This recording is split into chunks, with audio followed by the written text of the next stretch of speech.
Simple Tales presents The Conference of the Birds from Persian tradition. Long ago, when the world was still filled with wonder, the birds of the earth gathered together.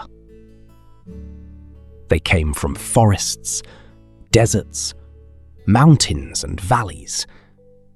There were peacocks with brilliant feathers, nightingales with beautiful songs, parrots with bright plumage, hawks who soared above the clouds, and countless others. Though they came from different lands, they shared a common concern. The world seemed confused and divided. Every creature followed its own path. Every bird lived according to its own desires. And so the birds asked one another, "Who shall guide us?" Among them stood the wise Hoopoe. The birds respected her greatly, for she had travelled far and seen many wonders. The Hoopoe stepped forward. "There is a king worthy of all birds," she said. "His name is the Simurgh." At the mention of the Simurgh, the gathering fell silent. The legendary king of birds was known throughout the world, yet few had ever seen him. "Where can we find him?" asked the birds. "Far beyond these lands," replied the Hoopoe. "The journey is long and difficult, but if we truly seek him, we must travel together." The birds agreed. A great expedition began. Thousands of birds set out in search of the Simurgh. But before long, many began to doubt. The nightingale stepped forward. "I cannot continue," he said. "My heart belongs to the rose. Its beauty is all I need." And so the nightingale abandoned the journey. Soon afterward, the parrot spoke. "I seek endless life," he said. "I fear hardship and danger. I dare not continue." The parrot also turned back. The peacock spread his magnificent feathers. "I long for paradise," he said. "I dream only of returning to a lost garden." He too abandoned the quest. One after another, birds found reasons to stop. Some feared suffering. Some feared uncertainty. Some loved comfort too much. Others were unwilling to leave behind what they already possessed. Yet the Hoopoe urged them onward. "If we wish to find the Simurgh," she said, "we must continue." The journey grew harder. The birds crossed scorching deserts where water was scarce. They flew over mountains hidden by snow and cloud. Strong winds battered their wings. Many became exhausted.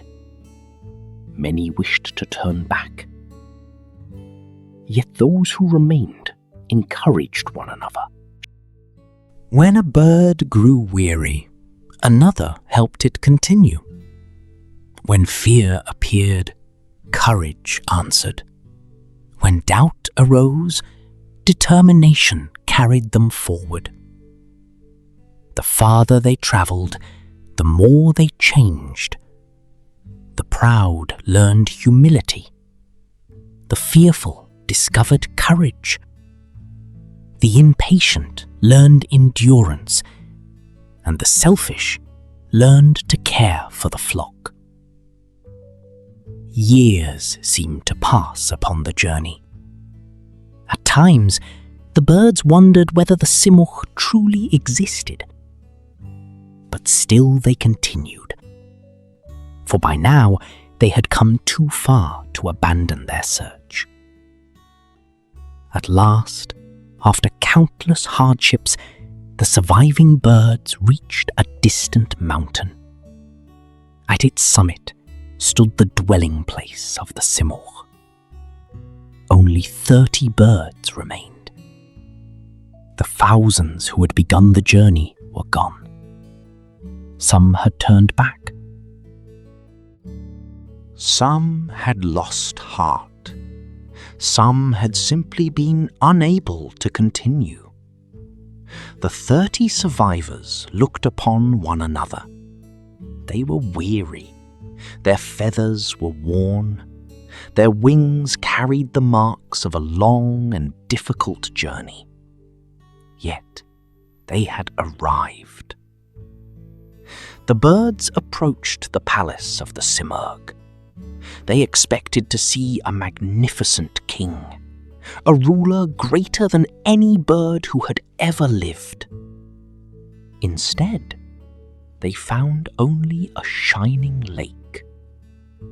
Confused, they gazed into its waters, and there they saw a reflection, not of a distant king, but of themselves. 30 birds stood beside the lake. 30 reflections appeared upon its surface. At that moment, understanding dawned upon them. The name Simurgh carried a hidden meaning.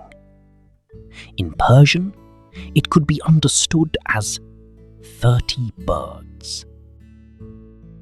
The king they had sought was not a ruler waiting at the end of the journey.